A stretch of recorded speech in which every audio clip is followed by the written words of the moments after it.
Saya itu lahir di dinas di Pemprov. Nah ini dari awal itu saya dengan posisi-posisi yang sebenarnya tidak banyak disukain orang. Dapat surat dari pengadilan, surat merah, aduh stres juga. Visa itu hanya tinggal 30-20%, selebihnya akan tinggal di kota, bisa dibayangkan.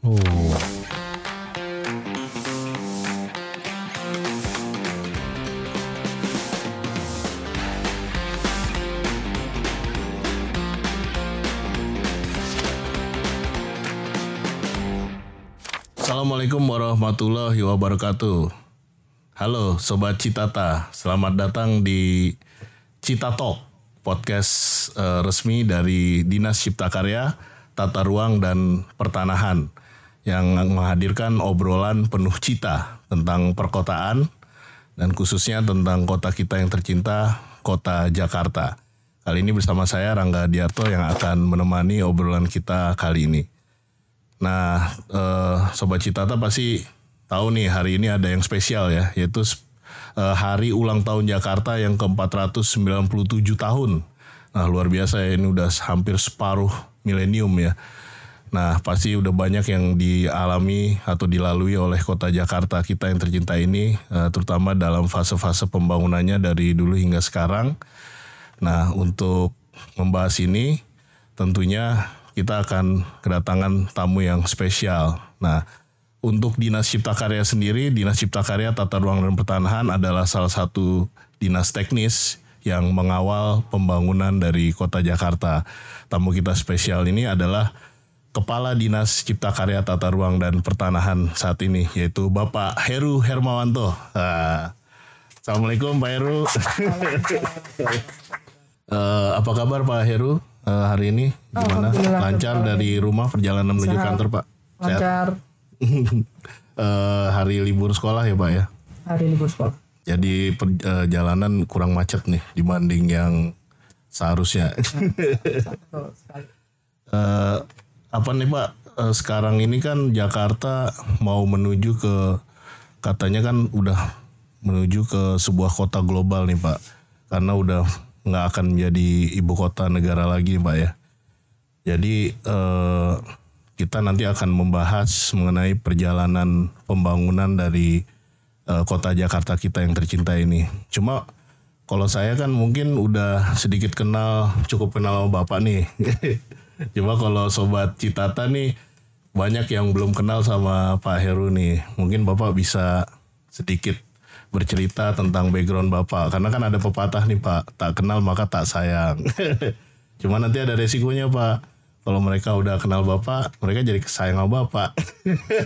Silakan Pak, ini Pak. Ya, pepatah tak kenal maka tak sayang rasanya tepat ya. Mungkin saya sedikit akan memperkenalkan diri, siapa saya dan bagaimana saya.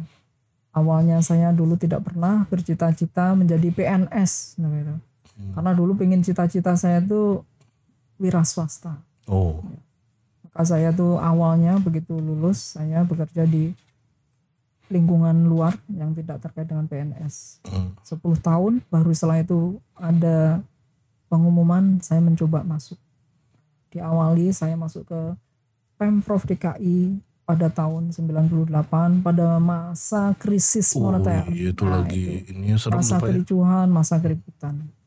Alhamdulillah saya masuk PNS tahun 98, masuk pertama kali ke dinas yang disebut dinas P2K. Dinas Pengawasan Pembangunan Kota. Kira-kira awal saya masuk tahun 98. Nah, kurang lebih kalau sampai sekarang kurang lebih saya sudah 26 tahun. 26 tahun Pak ya. Sebentar lagi saya akan pensiun. Nah mungkin teman-teman muda inilah yang akan menggantikan saya. Semoga cita-cita selanjutnya bisa diemban oleh yang generasi muda lebih baik lagi. Jadi sedih Pak saya Pak. Ya jadi kalau dulu Bapak waktu itu kan zaman lagi krisis ya Pak ya? Ya. Itu tesnya itu pas di tahun itu apa di sebelumnya Pak? Tesnya itu jauh sebelum, berarti kurang lebih di awalnya tahun 97 kali ya berprosesnya. 97 ya Pak ya? Baru masuknya tahun 98 itu Pak? 98, kira-kira seperti itu. Saya tesnya zaman dulu tahapnya panjang sekali. Oh, Sampai berapa pentahapan. Ada namanya litsus. Sekarang kayaknya nggak ada litsus. litsus enggak? Enggak, Pak. Penelitian khusus. Nah, Itu disuruh ngapain, Pak? suruh ngapain ya? Hanya ditanyakan saja. Ditanyain dari mana. Oh, iya. Kira-kira seperti itu. Diselidiki gitu, Pak ya. Litsus, oke. Nah, kalau Bapak berarti pendidikannya apa, background pendidikannya, Pak? Background pendidikan saya sarjana teknik arsitektur. Saya lulus dari Undip tahun 93. Masuk 87 maaf. 87. Angkatan 87. Jadi kuliah cukup lama, 6 tahun. 6 tahun ya. Arsitek saat itu 6 tahun termasuk relatif ya cepat. Iya. Saya juga sama 6 tahun. Cuma harusnya nggak 6 tahun, Pak ya, kalau zaman saya. Oke, berarti kemudian lanjut S2 apa gimana, Pak? Enggak, saya bekerja. Oh, Masuk bekerja. di DKI, di dinas namanya penataan kota saat itu. Kemudian dinas itu berubah.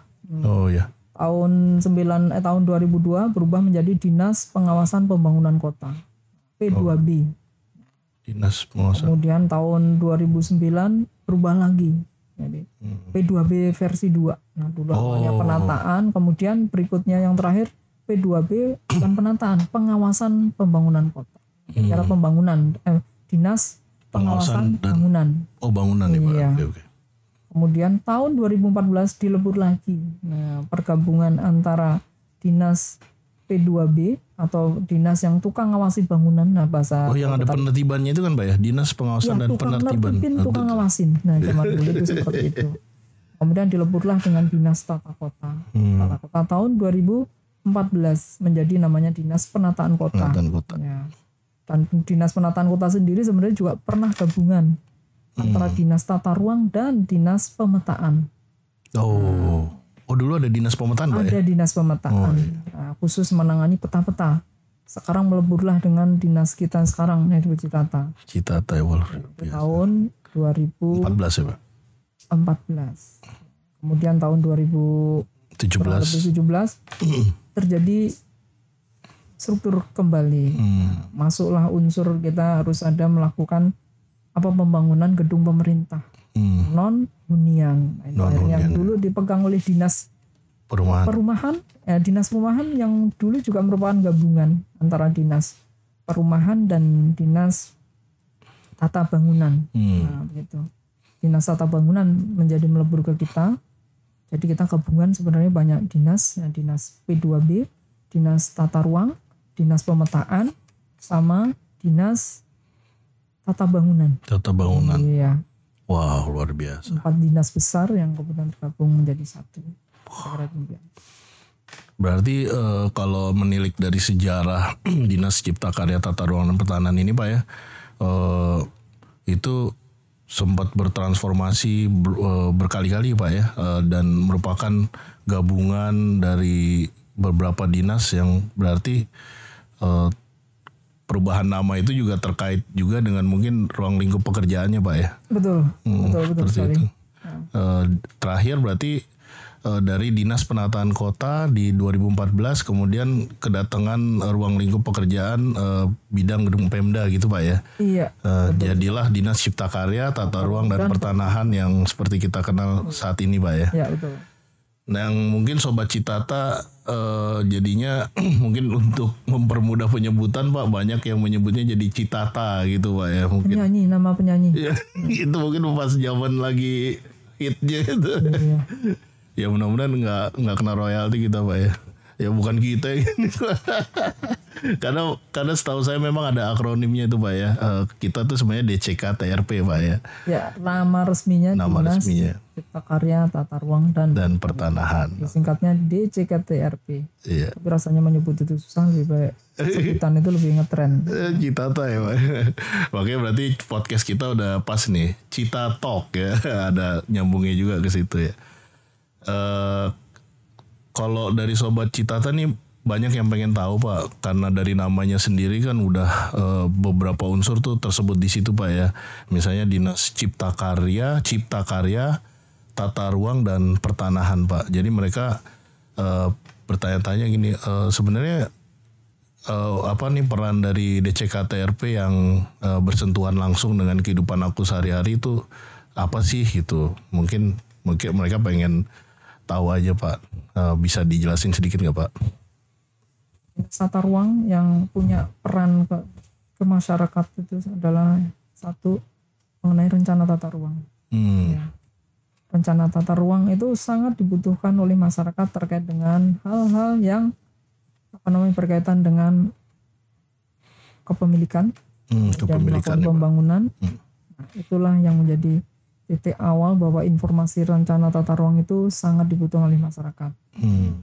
Ini hal yang mungkin dulu itu nggak dipikirkan bahwa sebuah rencana kota itu harusnya disampaikan ke masyarakat. Nah, maka dengan adanya rencana detail tata ruang atau yang disebut dengan RDTR, nah kita coba publikasi ke dalam bentuk digital. Yang kita kenal mungkin adalah portal Jakarta 1. Di situ informasi terkait dengan rencana tata ruang siapapun bisa mengakses, siapapun bisa mendapatkan. Nah, ini yang mungkin sulit zaman waktu ketika saya masuk itu bisa dilakukan karena memang teknologinya masih juga belum sampai seperti itu. Berarti itu ada hubungannya juga dengan pemetaan gitu Pak ya, Jakarta 1 itu Pak. Jakarta 1 pasti basisnya peta. Maka kenapa kok dinas pemetaan juga di Lembur. Nah, itu sebenarnya ada, kalau kita mengenal itu dapurnya sebuah rencana tata ruang adalah peta. Tanpa peta tidak akan mungkin dituangkan di dalam informasi yang bisa dipahami oleh masyarakat. Dengan adanya peta kita tuangkan bagaimana merencanakan kota itu, kemudian bagaimana kita publikasikan ke masyarakat sehingga masyarakat bisa memahami dan mengetahuinya dengan baik. Oke. Nah, Sobat Citata tuh tadi Pak Heru sudah bilang bahwa bisa informasi itu bisa diakses ya di website Jakarta 1 nih. Sekalian saya ingetin nih bagi yang belum pernah mengakses, silakan diakses di Jakarta 1, di search saja di Google, itu ada berbagai macam informasi tentang spasial, di situ bisa dicek. Juga ada RDTR tadi yang udah berbentuk smart RDTR ya, nanti bisa dikulik-kulik, itu sangat menarik lah seperti itu. Nah, kalau misalnya tentang pembangunan Pak, misalnya Dinas Cipta Karya ini apakah juga berkaitan dengan bangunannya? Kalau tadi kan tata ruang kota ya Pak ya, kalau bangunannya berarti juga terkait ya Pak ya? Ya, sangat terkait karena sebenarnya rencana tata ruang itu menjadi basis pembangunan semua sektor. Pembangunan infrastrukturnya juga iya, pembangunan non infrastrukturnya juga iya. Berkaitan dengan infrastruktur, misalkan contoh apa? Berkaitan dengan pembangunan semua jalan, baik jalan biasa, jalan tol, jalan LRT, MRT dan sebagainya. Ini adalah bagian dari sebuah rencana kota, termasuk infrastruktur yang lain, misalkan saluran dan jaringan irigasi, waduk dan sebagainya. Nah, itu akan akan mudah dilihat, diketahui sehingga masyarakat juga akan bisa memahami mana yang nanti kemungkinan akan terkena rencana. Sehingga masyarakat pun juga cepat, mudah, dan transparan pemerintah memberikan informasinya. Kira-kira demikian. Mudah-mudahan masyarakat yang akan terkena dampak di awal pun sebenarnya ini juga sebuah metode sosialisasi yang lebih mudah sebenarnya ya. Dan ini sebenarnya juga lebih efektif menurut saya karena bisa langsung disampaikan kepada masyarakat dalam bentuk rencana kota yang digital. Iya Pak. Sekarang makin mudah ya Pak. Dulu informasi seperti ini udah kayak nyari apa gitu. Dan mungkin butuh biaya yang ya kita nggak tahu lah. Kemudian kalau misalnya mengenai ini Pak, nanti kan Jakarta itu kan ngebangun dan sebagian kan ada yang gedung Pemda juga ya Pak ya, yang dibangun oleh pemerintah daerah seperti sekolah, rumah sakit dan lain-lain itu. Berarti dari Dinas Cipta Karya ini peran sertanya apakah dari awal perencanaan atau seperti apa Pak? Ya, Dinas Cipta Karya itu punya fungsi sebagai pembina ya. Pembina dalam konteks jasa konstruksi, karena jasa konstruksi adalah bagian dari tugas kita juga. Sehingga pada hal yang seperti itu kita harus melakukan pembinaan mulai dari perencanaan, pengawasan, dan pengendaliannya. Dalam konteks perencanaan terhadap gedung-gedung pemerintah, nah ini yang dibangun oleh teman-teman SKPD dalam lingkungan pemerintah, nah ini banyak yang melakukan konsultasi terkait dengan metode pelaksanaannya, perencanaannya, dan standar terkait dengan teknis bangunan. Walaupun setiap SKPD itu memang sebenarnya punya fungsi pengadaan itu tidak harus ada di Citata, kira-kira seperti itu. Tapi dalam konteks teknis mereka itu saya yakin tidak memiliki SDM yang memang dikhususkan untuk menangani hal tersebut. Maka peran Dinas Cipta Karya dengan adanya bidang bangunan gedung Pemda inilah yang akan membantu teman-teman SKPD melaksanakan, mewujudkan, membangun bangunan yang diharapkan oleh SKPD masing-masing.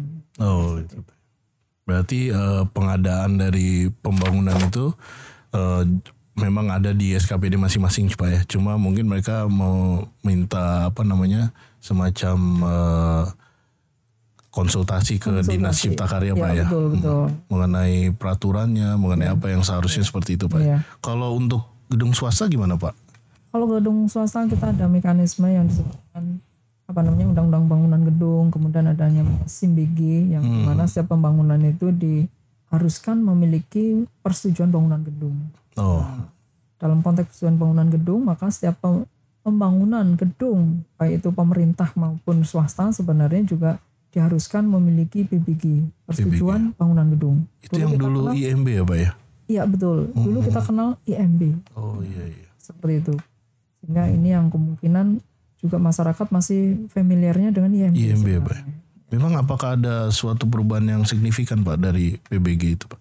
Ya kalau memang dicermati secara regulasi perbedaannya cukup signifikan sebenarnya. Tapi masyarakat kan enggak tahu bahwa saya butuh dulu bahwa setiap bangunan harus ada izin yang berupa IMB, sekarang setara dengan PBG. Jadi kalau bagi masyarakat mungkin ini ya IMB ya PBG lah kurang lebih. Oh iya. Tapi dari sisi substansial sebenarnya itu terdapat perbedaan yang cukup mendasar. Gitu Pak ya. Berarti sekarang PBG itu juga secara online juga Pak? Iya betul. Nah dulu perizinan di daerah dibangun sistemnya oleh daerah. Dengan adanya Undang-Undang Cipta Kerja atau Undang-Undang UCK ya. Iya UCK. Kita mengenalnya Undang-Undang UCK. Nah ini semua layanan itu diupayakan mudah dikontrol oleh pemerintah. Untuk apa? Memastikan terhadap layanan izin. Sehingga terkait dengan hal-hal yang sangat mungkin terjadi di dalam simpul-simpul proses itu mudah dikontrol dan bisa dikendalikan. Kira-kira harapan UCK-nya seperti itu. Sehingga sistem yang dibangun adalah sistem single sign-on. Nah begitu. Nah ini OSS ya. Itu yang dibangun oleh pemerintah. Nah ini pun juga termasuk nanti ada PBG, kemudian AMDAL dan sebagainya juga saya rasa nanti akan dibangun secara tersistem oleh pemerintah. Dan PBG sudah dibangun, sektor yang menangani di sini adalah Kementerian PUPR. Membangun adalah PUPR. Nah kita sebagai salah satu pengguna PBG, kira-kira demikian. Oh begitu Pak ya. Nah kalau misalnya terkait pembinaan konstruksi tadi itu Pak ya, berarti itu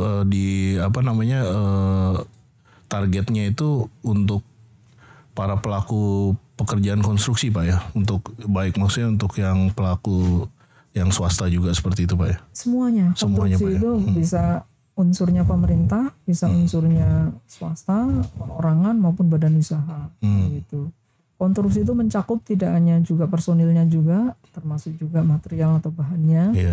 Ini juga menjadi hal yang perlu dicermati, mengingat bahwa di dalam ketentuan kan kita mengenal TKDN. TKDN inilah yang seharusnya betul-betul dikontrol, walaupun secara ketentuan itu dinas yang menangani adalah kementerian menangani adalah dinas perindustrian gitu kan.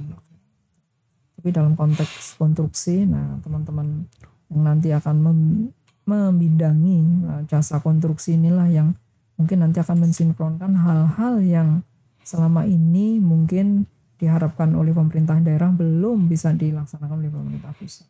Contoh termudah berkaitan dengan masalah bahwa sebuah material yang akan masuk di DKI misalkan itu harus memenuhi kaidah tertentu supaya memastikan warga di DKI Jakarta itu tidak terkena dampak yang tidak diharapkan. Contoh mudahnya apa? Misalkan ya contoh bahan-bahan yang kira-kira akan membahayakan atau potensi terhadap kesehatan, nah ini harusnya tidak bisa walaupun memiliki standarnya. Misalkan seperti itu. Jadi dalam konteks hal seperti itu, pemerintah daerah wajib melindungi warganya. Kira-kira begitu. Tapi juga dilihat juga aspek-aspek yang lain. Ada alternatif yang memang bisa menjadi pilihan. Kalau nggak ada alternatif ya nggak akan mungkin kita melakukan hal seperti itu. Ya, betul Pak. Baik. Sobat Citata tadi udah banyak ya penjelasan dari Pak Heru tentang ruang lingkup pekerjaan dari Dinas Cipta Karya, Tata Ruang dan Pertanahan. Ternyata banyak banget ya urusan yang sebenarnya kita saling bersentuhan dengan urusan tersebut di keseharian kita. Nah, untuk momen kali ini nih, hari ulang tahun Jakarta yang ke-497 tahun, tentunya kan Dinas Cipta Karya, Tata Ruang dan Pertanahan dari sejak yang tadi Pak, dari dinas yang Bapak masuk tuh DPPK, P2K ya Pak ya, dari sejak zaman itu udah mengawal pembangunan di Jakarta ini kan Pak ya. Nah ini mungkin agak private Pak, pertanyaan saya mungkin Bapak bisa nggak sharing mengenai momen-momen yang memorable Pak yang Bapak lalui bersama Dinas Cipta Karya sejak Bapak bergabung sebagai PNS sampai dengan sekarang yang berhubungan dengan perkembangan kota Jakarta ini Pak. Ya memang saya itu lahir di dinas di Pemprov. Nah ini dari awal itu saya dengan posisi-posisi yang sebenarnya tidak banyak disukain orang. Masuk pertama dulu di penomeran. Penomeran ya Pak? Penomeran bangunan. Oh iya. Nggak ada yang mau menangani. Kemudian kalau berikutnya begitu ada permasalahan-permasalahan pengadilan saya ngadepin. Walaupun saya sendiri sebenarnya bukan menangani itu. Nah begitu. Kenapa tuh Pak? Kok bisa Bapak yang ini? Nggak ngerti. Pimpinan saya selalu menunjuk saya. Kamu hadapin. Padahal itu saya nggak pernah berkecimpung di situ. Iya. Apa boleh buat. Tapi itulah yang mengasah kita. Mengasah ya Pak ya? Mengasah kita. Kalau pisau semakin diasah makin tajam. Gitu. Nah, ini saya dulu tuh orang yang susah nolak. Oh, iya. Jadi apapun itu diminta siapapun walaupun bukan pimpinan langsung, saya yang kadang-kadang diminta untuk menjalankan masalah berhadapan dengan pemeriksaan, masalah dengan pengadilan, macam-macam seperti itu yang kecenderungan orang untuk tidak mau. Tidak mau ya Pak ya? Tidak mau. Tapi saya sendiri terbiasa seperti itu. Akhirnya sampai sekarang pun juga demikian. Tapi udah makin terbiasa berarti Pak sekarang. Nah, awal-awalnya kita dapat surat dari pengadilan, surat merah, aduh stres juga. Karena surat ditujukan ke rumah, nah bukan ke institusi. Ke rumah ya Pak? Ya. Kalau panggilan merah sama hijau itu beda. Kalau kita sering dipanggil, kalau panggilan hijau itu masih oke. Begitu panggilan merah itu yang berbeda. Apa bedanya Pak? Ya, itu kalau pemanggilan merah itu berarti sudah kecenderungan untuk seperti itu. Saya nggak akan cerita. Kalau hijau masih mungkin hanya saksi saja lah. Oh gitu ya Pak ya? Iya. Itulah tekanan di situ itu yang menurut saya itu ya di keluarga awalnya ya. Keluarga itu kita diperiksa itu kemungkinan tuh dari pagi sampai pagi berikutnya. Wow. Itu sering sekali saya alami. Tapi bagi saya nikmati juga karena saya juga saya tidak punya kepentingan apapun ya diperiksa apapun ya saya enjoy saja. Nah, itu yang meringankan. Akhirnya saya juga nggak perlu jadi beban. Walaupun mungkin bagi orang lain akan jadi beban karena apa? Ya kemungkinan terjadi di situ memang terjadi hal yang memang yang diperiksa. Itu yang mungkin hal yang mungkin banyak orang tidak mengalami. Gitu. Tapi inilah yang menjadikan saya itu jadi suka nggak suka mau nggak mau jadi harus cari tahu. Nah begitu. walaupun bukan bidang saya. Oh gitu Pak ya. Karena untuk menjelaskan ke Iya, penanya itu Pak ya. iya betul. Oh, Nggak mungkin saya nanyain. Kalau nanyain ke sono nanti malah jadi masalah lagi. Akhirnya saya banyak cari tahu terkait dengan hal-hal yang mungkin lagi diperiksa dan seperti itu. pengalaman yang cukup ini juga Pak ya, menarik dan menyeramkan juga. Kita juga nggak mau kan. Melelahkan. Melelahkan Pak ya. Kalau sudah masuk pengadilan tidak cukup sekali, berkali-kali dan prosesnya bisa bertahun-tahun. Wow. Nah, iya 3 tahun baru kelar. Nah, Untuk suatu kasus yang sama gitu Pak ya. Cukup panjang lah. Jadi kadang-kadang kalau kita besok dipanggil sudah rasanya itu hanya ringan lah. Tak kenal maka tak sayang. Kenal sama pemeriksaan ya Pak. Ada lagi Pak momen-momen lain yang itu. Nah, saya malah justru kadang-kadang kalau mungkin teman-teman yang lain begitu ada institusi pemeriksa kecenderungan untuk menghindari. Kalau saya ingin banyak tahu. Malah justru saya sering melakukan, justru saya dekati. Nah misalkan kayak mau inspektorat, mau BPK, KPK, penyidik. Nah kita dekati justru. Nah kita diskusi ininya kayak apa? Ininya seperti apa sih? Seharusnya seperti apa gitu Pak ya? Iya. Orang bisa begini itu karena sebenarnya kalau nggak punya kepentingan bisa, tapi kalau punya kepentingan itu yang susah memang. Apa sih gitu. Pasti menghindar Pak ya? Pasti akan menghindar. Betul, karena nggak punya kepentingan makanya adanya aja Pak ya. Adanya aja. Malah justru pengen kali. Kenapa kok misalkan terjadi di sini di lingkungan saya? Malah pengen tahu apa bisa. Malah saya kadang-kadang menggunakan teman-teman penyidik itu untuk bagaimana sih ini bisa memudahkan tugas saya. Nah, kira-kira saya balik juga begitu. Oh gitu Pak ya, biar mereka juga beri saran ya Pak ya pada kita. Memberikan saran. Gitu. Akhirnya saya juga bisa melakukan kalau itu cermin ya. Nah, saya jangan sampai kita merasa ganteng aja karena tidak pernah bercermin. Ternyata begitu punya cermin berantakan begitu kan. Kita pikir udah rapi semuanya gitu Pak ya, ternyata masih begitu diperiksa banyak yang ini itu. Nah kalau ngomongin soal ini Pak, legacy ya Pak ya, misalnya apa yang kira-kira masih ongoing nih Pak yang sedang Bapak kerjakan, yang nanti impian Bapak seperti apa nih dari Dinas Cipta Karya nih, yang kira-kira nanti pengen Bapak impikan seperti apa gitu? Itu memimpikan. Nah sebenarnya itu semua layanan itu mudah, cepat, smart. Nah, smart ya Pak ya? Smart city dalam arti sesungguhnya. Digital twin dalam bentuknya. Nah, digital twin. Ini yang saya harapkan, sehingga ini mungkin teman-teman muda inilah yang harusnya meneruskan. Kita awali dulu dengan membangun Jakarta 1. Diharapkan untuk mengintegrasi semua jenis informasi data ya Pak. Harapannya apa? Dengan data itu tersatukan, terintegrasi, pengambil kebijakan mudah, cepat, efektif, efisien, begitu. Cuma permasalahan mengintegrasikan data itu tidak mudah, begitu.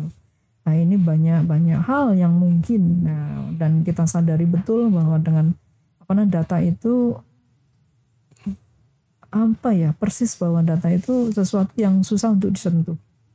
Karena kalau sudah masuk sebuah data itu cenderung untuk susah untuk dikeluarkan, gitu. Data is mine. Nah, jadi ini semua berperilaku seperti itu, sehingga untuk diintegrasikan susah. Kalau data untuk dirinya sendiri manfaatnya apa? Nggak ada. Manfaatnya nggak ada. Begitu diintegrasikan, disatukan, ini berkomunikasi. Misalkan data tata ruang dikaitkan dengan data pajak, data bangunan dikaitkan dengan pajak. Ini akan bisa men-trigger bahwa permohonan pajak, permohonan masa PBB, pajak bumi, bangunan, dan itu langsung bisa dilakukan secara sistematis tanpa harus disurvei. Nah begitu, sehingga data-data itu akan saling melengkapi begitu. Kalau sekarang kan harus dimohon ada perubahan data.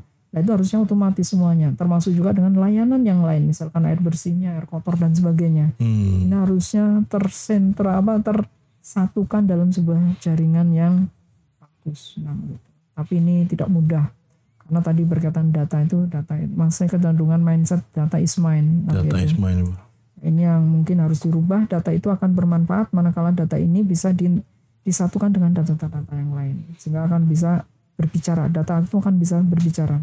Kota itu akan mudah berbicara, ngomong dengan caranya sendiri, buktinya sendiri. Dengan apa? Layanan dan apapun itu mudah. Nah begitu. Semua terintegrasi. Nah begitu. Kalau sekarang slogan integrasi itu gampang, tapi faktanya bukan integrasi. Nah begitu. Integrasi itu harusnya tidak menimbulkan sebuah pekerjaan yang baru. Nah, itu harusnya menggantikan, mensubstitusi. Kalau ada sistem IT yang menimbulkan pekerjaan baru, mesti harusnya kita koreksi. Ini benar atau enggak? Nah, kalau ternyata bahwa dengan kehadiran IT, kok pekerjaan saya nambah? Nambah. Nah, ini berarti ada yang salah, ada yang salah. Ada yang salah. Ya. Nah, kira-kira demikian. Sehingga kalau semua terintegrasi, semua melek ya. Saya sebenarnya termasuk orang yang kaptek. Nah, orang yang saya tidak punya background IT. Tapi harapan saya mudah-mudahan dengan Jakarta 1 dikembangkan lebih jauh, nah ini akan menjadikan pemerintah DKI itu akan menjadi lebih hebat lagi karena semua datanya mudah disatukan, mudah dianalisis, mudah didapat, mudah dieksekusi pada saat yang tepat. Data begitu tidak tepat maka hasilnya berbeda. Time-nya berbeda, kesempatannya hilang. Nah begitu. Ya. Berarti data-data dari berbagai macam SKPD Pak ya, instansi juga semakin banyak terintegrasi di Jakarta 1, semakin mewujudkan itu Pak ya, kolaborasi data yang analisis yang bisa membantu membuat kebijakan gitu Pak ya. Iya betul. Terkait yang Jakarta 1 itu Pak, berarti Jakarta 1 itu mungkin lingkupnya seprovinsi Jakarta Pak ya harusnya. Apa gimana Pak? Ya betul, awal dibangun bahwa Jakarta 1 adalah untuk Pemprov DKI. Tapi dalam perkembangan kita coba integrasikan juga dengan BPN. Nah, mungkin juga kita integrasikan dengan yang lain yang mungkin bisa cakupannya lebih luas sehingga kita bisa menghasilkan paduan data yang akan lebih sempurna dan lebih baik. Jadi walaupun kebetulan ada di dalam Dinas Cipta Karya, Tata Ruang dan Pertanahan, tapi sebenarnya Jakarta 1 itu sendiri entitas yang melingkupi satu Jakarta Pak ya sebenarnya. Iya betul. Contoh misalkan kita itu melakukan ini dengan teman-teman BPN sehingga juga datanya terintegrasi sehingga pada saat pengajuan perizinan harusnya dengan mudah siapapun itu begitu persilnya sudah terdaftar BPN harusnya tidak perlu lagi melakukan pengukuran, tidak perlu lagi melakukan hal-hal yang dulu kita lakukan, misalkan pengukuran mandiri kah atau apapun itu, sehingga sebenarnya langsung bisa ditunjuk kapling atau persil yang ada di BPN. Sekarang data BPN kan memiliki ada peta sertifikat dan juga ada peta yang disebut dengan kemarin hasil PTSL, pendataan tanah sistem lengkap, di mana semua peta bidang itu sudah terdatakan dengan berbagai kategori. Nah gitu. Tapi minimal dengan adanya peta tersebut kita bisa memastikan objek-objek yang ada di Jakarta sehingga masyarakat tidak mengalami kesulitan. Kadang-kadang kita dengan alamat saja. Nah ini alamat saja misalkan di jalan ini. Sebuah alamat itu entitas alamat dalam konteks tabulasi akan berbeda manakala itu dijabarkan ke dalam sebuah spasial. Kalau spasial itu langsung bisa tahu objeknya ini pas. Ada poligonnya Pak ya. Karena poligon tadi karena BPN bukan titik ya. Kita harapannya dengan poligon tadi memastikan peta bidangnya. Nah, sehingga pada saat pemberian perizinan mau izin usaha, mau izin apapun itu akan lebih akurat. Nah, dan tepat itu. Tidak ada persepsi-persepsi yang lain. Betul. Karena pada saat misalkan kita diperkarakan, ini objeknya jelas. Dalam bentuk spasial, objeknya adalah ini. Peta bidangnya seperti ini. Kira demikian. Gitu. Jadi terintegrasi dengan BPN salah satu contohnya Pak ya. Sangat penting banget Pak ya. Betul. Dan untuk Sobat Citata itu adalah salah satu contoh mungkin ya yang tadi ditanyakan oleh Sobat Citata tentang apa sih yang bersentuhan langsung dengan kehidupan sehari-hari ya seperti itu ya. Jadi sekarang informasi mengenai kepemilikan lahan itu lebih mudah diakses secara digital seperti itu. Luar biasa lah sekarang. Kalau untuk ini Pak, harapan tentang perkembangan dan pembangunan kota Jakarta ke depan, kira-kira impian Bapak seperti apa Pak? Ya kembali lagi di awal saya sampaikan bahwa kota ini adalah dengan berbagai hal yang mungkin tidak ditemui pada kota-kota lain. Betul. Di tempat yang lain, sekalipun di Jawa. Nah, ini hal yang harus kita antisipasi, bagaimana daya dukung itu tetap bisa diantisipasi sehingga perkembangan itu tidak melampaui daya dukungnya, sehingga kenyamanan itu bisa. Nah, cuma problemnya tidak sesederhana itu. Tapi dalam ketentuan perundang-undangan yang namanya pembatasan itu tidak bisa dilakukan. Namun kita sendiri dibatasi oleh daya dukung. Betul Pak. Ini yang sebenarnya terjadi gap. Nah, begitu pada saat ini daya dukung dan pembatasan yang lain tidak diperkenankan. Ini bagaimana mensiasati dua hal yang sebenarnya tidak mudah untuk diselesaikan Pak ya. Nah, ini yang sebenarnya harapan kami, kalau bisa harapan saya sebagai pribadi. Nah, ini kalau seandainya kota ini sesuai dengan daya dukungnya, sesuai dengan kapasitasnya, maka semua infrastruktur akan sesuai. Nah, begitu. Begitu ini di-expand karena menampung semua perkembangan ada di situ, maka inilah terjadi di situ adalah terjadi permasalahan karena daya dukungnya sudah mulai terlampaui. Betul. Kalau daya dukung sudah dilampaui, maka ada hal yang perlu dilakukan pemerintah, yaitu intervensi. Intervensi, bagaimana caranya? Ini banyak hal dilakukan misalkan. Kalau misalkan keterbatasan di Jakarta itu keterbatasan terhadap apa? Kita tuh tidak memiliki resources yang cukup untuk menghidupi Jakarta sebenarnya. Maka kota kita itu sangat dipengaruhi, sangat ditentukan oleh daerah lain. Daerah lain, Pak ya. Contoh berkaitan dengan air, kita sendiri tidak memiliki air. Bisa dibayangkan. Bagaimana kita menghidupi jumlah penduduk warga Jakarta yang sekian juta. Nah, untuk memanfaatkan air, itu baru air. Belum cukup. Nah, kemudian sampah. Bisa dibayangkan kebutuhan air untuk penduduk Jakarta dengan sekian. Kalau kebutuhan rata-rata misalkan masyarakat per hari sekian, berapa juta meter kubik diperlukan air. Padahal kita nggak punya itu. Nggak punya itu. Nah, kalau kita batasi bisa nggak? Misalnya kota itu nggak kita batasin cuma sekian penduduknya. Nggak boleh juga. Nah, itu akan sulit juga. Karena di mana ada gula, di situ ada semut. Nah, semakin di sini dikembangkan, maka semakin banyak orang datang. Nah, ini pun juga sebenarnya terjadi dimanapun, tidak hanya di Jakarta. Di semua kota besar. Nah, di dalam penelitian, nah ini nanti ke depan itu penduduk desa itu hanya tinggal 30-20%. Selebihnya akan tinggal di kota, bisa dibayangkan. Karena apa? Nah, itu orang mencari penghasilan yang mudah, mencari pekerjaan yang mudah itu di kota. Di kota ya, Pak. Nah, ini harusnya kita balik. Seandainya saya punya impian, seandainya orang itu berpindah ke kota itu kenapa sih? Kalau dari sisi mencari makan di desa mudah nggak? Mudah. Bisa dibayangkan, rakyat Indonesia yang ada di pedesaan itu bisa menyekolahkan anak dengan mudah, dapat kesehatan dengan mudah. Pasti orang akan milih di desa. Karena yang begitu ini tuntutan berkaitan dengan kesehatan, pendidikan, itu terlalu mahal. Sehingga sekalipun saya sebagai warga di desa menjual tanahnya pun untuk menyekolahin anak, untuk membiayai kesehatan itu nggak cukup, habis ya, Pak. Habis, akhirnya apa? Untuk bisa memenuhi itu apa? Ya ke kota. Untuk bisa mendidik anaknya lebih pintar lagi, untuk membiayai anak sekolah yang lebih tinggi, nggak mungkin dibiayai kita jual tanah. Masalahnya itu jual tanah pun rasanya nggak cukup. Karena harga tanah pun nggak seperti yang ada di kota. Ini akhirnya kenapa kok orang cenderung untuk ke sana. Nah, ini mungkin penelitian ini apakah pernah dilakukan.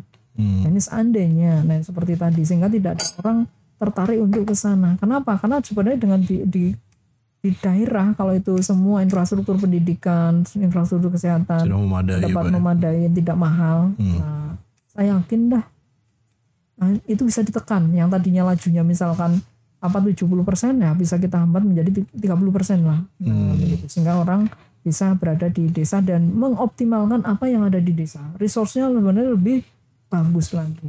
Karena apa yang dihasilkan dengan energi yang besar, hasilnya tidak mencukupi untuk melakukan hal tadi, membiayai pendidikannya dan membiayai kesehatannya, akan pernah cukup. Begitu Pak ya.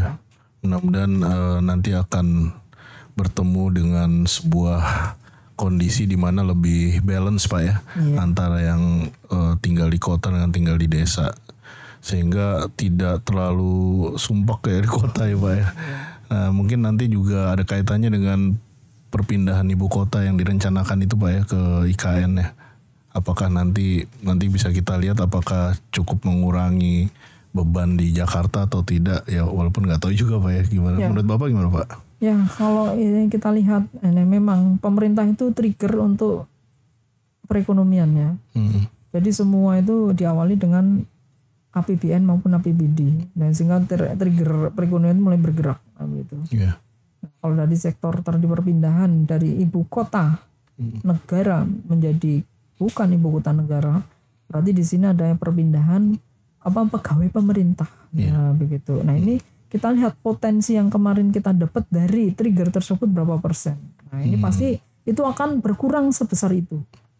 Itu yang memberikan trigger. Contoh misalkan bahwa pemerintah itu bisa melakukan, di situ ada namanya banyak rapat yang kemudian mendatangkan banyak ini mais itu hidup. Nah, mais hidup berarti sektor-sektornya hidup juga. Yang kecil-kecil tadi sektor multipliernya itu yang besar. Nah, begitu. Ini yang potensinya itu mungkin akan mengalami penurunan. Ya. Tapi kembali lagi, kalau kita bisa memberikan nilai value added-nya bagus, saya kira juga mungkin bisa mengimbangi. Ya, misalkan kayak di kota-kota lain, misalkan di Australia bahwa ibu kota berpindah ke Canberra boleh-boleh saja. Nah, tapi tetap Sydney sebagai kota yang tetap bergerak. Nah, kira-kira begitu. Demikian juga di Amerika Serikat yang dulu ada di New York misalkan, kemudian berpindah ke Washington DC. Kira begitu dan sebagainya.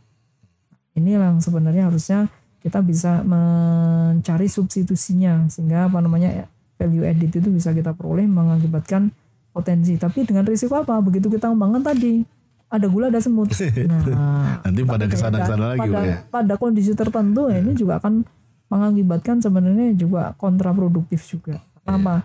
Yang akan masuk itu, kalau tenaga yang masuk itu adalah tenaga yang memiliki pendidikan yang baik, saya kira tidak ada masalah. Betul. Tapi kalau ternyata pendidikan yang tadi, yang dari desa tadi, harapan mendapatkan mimpi yang indah di kota, sehingga datang ke kota dengan bekal yang seadanya. Inilah yang sebenarnya masalah. Itu harapan saya itu apabila pemerintah nih, kondisi untuk kota Jakarta itu bisa ditekan, manakala sebenarnya pemerintah itu bisa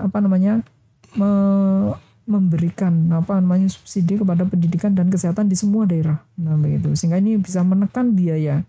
Betul. Sehingga orang itu akan melakukan pendidikan ada di tempatnya masing-masing maupun di tempat lain, tapi akan kembali lagi harapannya di situ bisa mengembangkan potensi daerah yang dimilikinya. Karena kecenderungan begitu dia jadi sarjana, jadi insinyur mau kembali ke daerah, karena hasilnya juga nggak akan bisa ngapa-ngapain. Lebih rendah. Lebih rendah. Nah, begitu.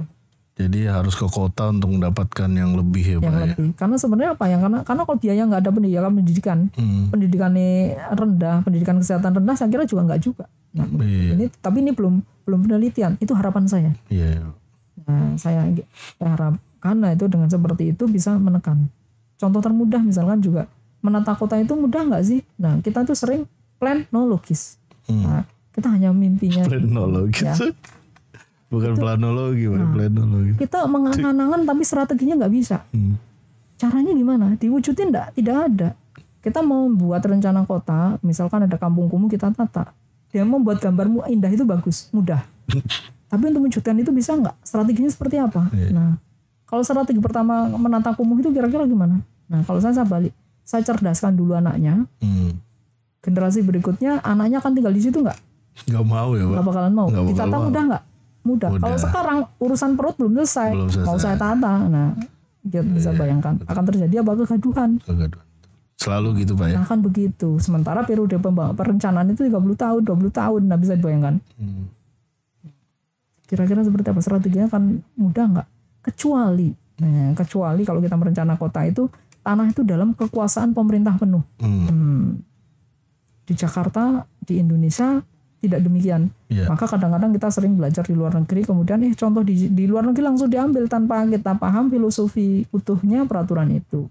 Sehingga pas diimplementasi tidak bisa dijalan. Nggak cocok ya. Nggak cocok. Nggak kompatibel. Nah iya, hukum tanahnya berbeda, harapan sosial masyarakatnya berbeda. Nah ini yang tidak mudah. Nah tapi saya yakin dengan banyak tenaga muda yang banyak belajar, mudah-mudahan pembelajaran yang mungkin lebih ke kehidupan nyata ini yang mungkin harus lebih ditekankan. Kalau kita belajar, mohon maaf, kita hanya belajar saja, biasanya kita kan takut karena asumsi yang dipakai. Nah, asumsi di dalam akademis sama asumsi di lapangan itu berbeda. Beda ya, Pak.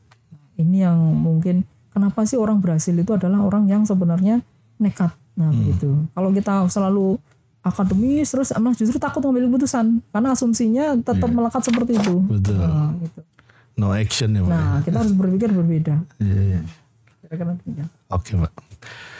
Ya, luar biasa ya. Tadi Sobat Citata udah kita sama-sama menyimak harapan-harapan dari Pak Heru Hermawanto yang tentunya juga pastinya menjadi harapan kita bersama ya, bahwa kota Jakarta ini akan tetap terus tumbuh dan berkembang, tapi bertransformasi menjadi sebuah kota global yang berskala internasional, tentunya dengan parameter-parameter dan karakteristik yang mensejahterakan warganya ya. Warganya mengalami mendapatkan sebuah kesetaraan dalam meraih sebuah kesempatan itu.